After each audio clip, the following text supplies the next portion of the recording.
السلام علیکم ورحمۃ اللہ وبرکاتہ۔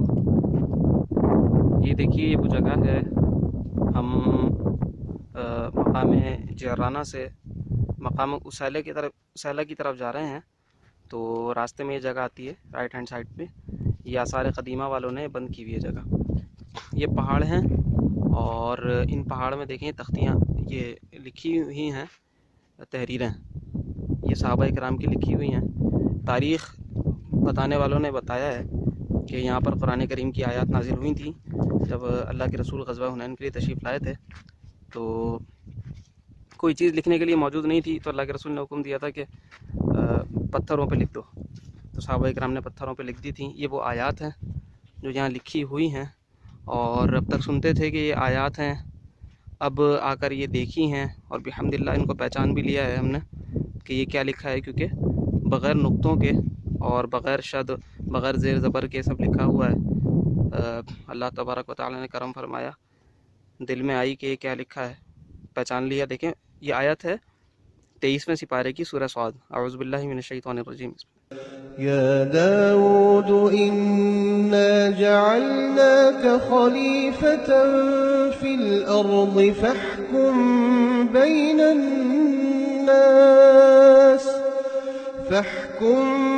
بين الناس بالحق ولا تتبع الهوى فيضلك عن سبيل الله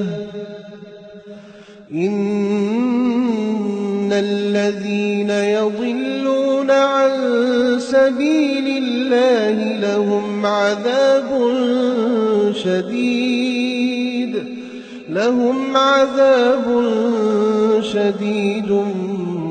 بما نسوا يوم الحساب۔ یہاں لکھی ہے، ٹھیک ہے۔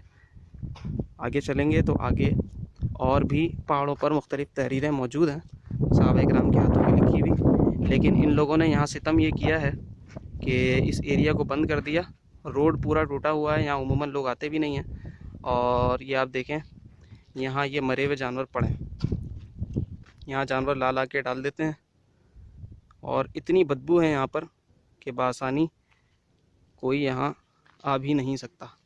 دیکھیں سب مرے ہوئے جانور، اور ہمارے راستوں میں پتہ نہیں کتنی ہڈیاں اور جانور اور ان کی کھالیں آئی ہیں۔ بہت مشکل ہے یہاں کسی کا آنا کہ کوئی یہاں بآسانی آ سکے۔ دیکھیں سب جانور دور تک مرے پڑے ہیں، تو یہ اس طرح مرے ہوئے جانور یہاں لا لا کے ڈالتے رہتے ہیں، اتنی بدبو اٹھتی ہے کہ کوئی یہاں آئے ذرا مشکل ہی ہے۔